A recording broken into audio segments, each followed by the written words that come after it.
सभी को मेरा नमस्कार। बोलो श्री कृष्ण भगवान की जय। आज हम अजा एकादशी व्रत कथा सुनेंगे, तो शुरू करते हैं। बोलो विष्णु भगवान की जय। अर्जुन ने कहा, हे केशव, मैंने श्रावण शुक्ल एकादशी अर्थात पुत्रदा एकादशी का सविस्तार वर्णन सुना। अब आप कृपा करके मुझे भाद्रपद माह के कृष्ण पक्ष की एकादशी के विषय में भी बतलाइए।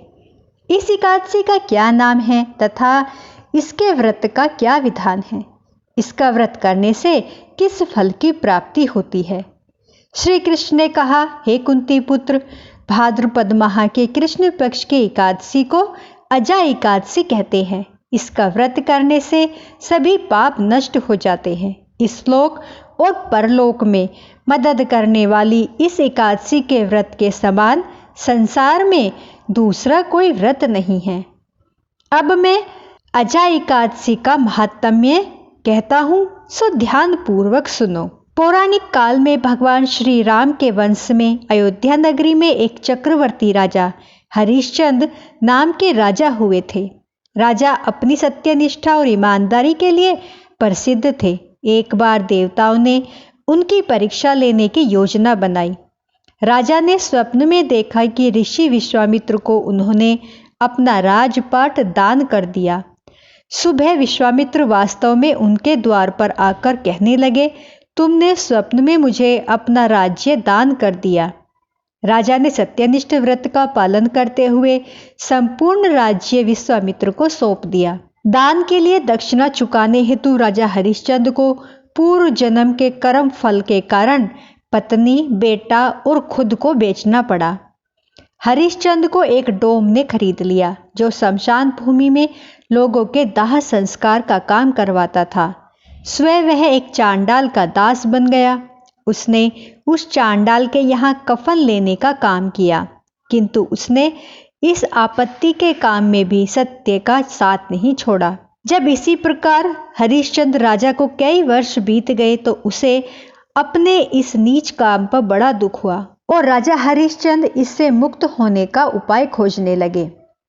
वह सदैव इसी चिंता में रहने लगे कि मैं क्या करूं, किस प्रकार इस नीच कर्म से मुक्ति पाऊं।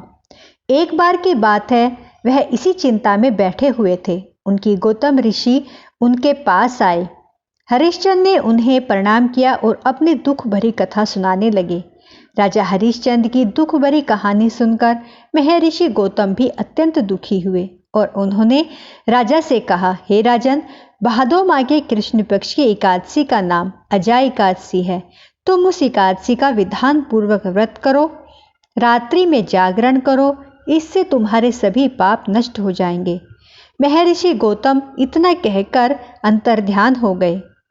अजा नाम की एकादशी आने पर राजा हरिश्चंद्र ने महर्षि के कहे अनुसार विधान पूर्वक उपवास तथा रात्रि में जागरण किया।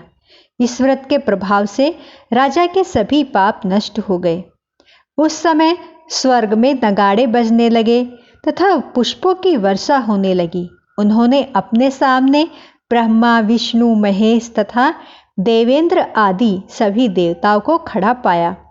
उन्होंने अपने मृतक पुत्र को जीवित तथा अपनी पत्नी को राजसी वस्त्र तथा आभूषणों से परिपूर्ण देखा। व्रत के प्रभाव से राजा को पुनः अपने राज्य की प्राप्ति हुई।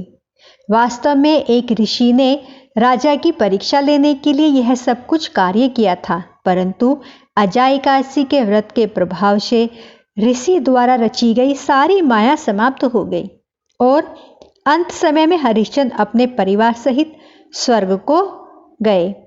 हे राजन, यह सब अजा एकादशी के व्रत का प्रभाव था। जो मनुष्य इस उपवास को विधान पूर्वक करते हैं तथा रात्रि में जागरण करते हैं, उनके सभी पाप नष्ट हो जाते हैं और अंत में स्वर्ग को प्राप्त करते हैं। इस एकादशी व्रत की कथा के श्रवण मात्र से अश्वमेध यज्ञ के फल की प्राप्ति होती है। तो बोलो जय श्री हरि, जय श्री कृष्णा। आज हमारी एकादशी की व्रत कथा यहीं पर समाप्त होती है। मेरी वीडियो आपको पसंद आई हो तो प्लीज़ लाइक, सब्सक्राइब, शेयर जरूर करें। आप सभी को हाथ जोड़कर प्रणाम।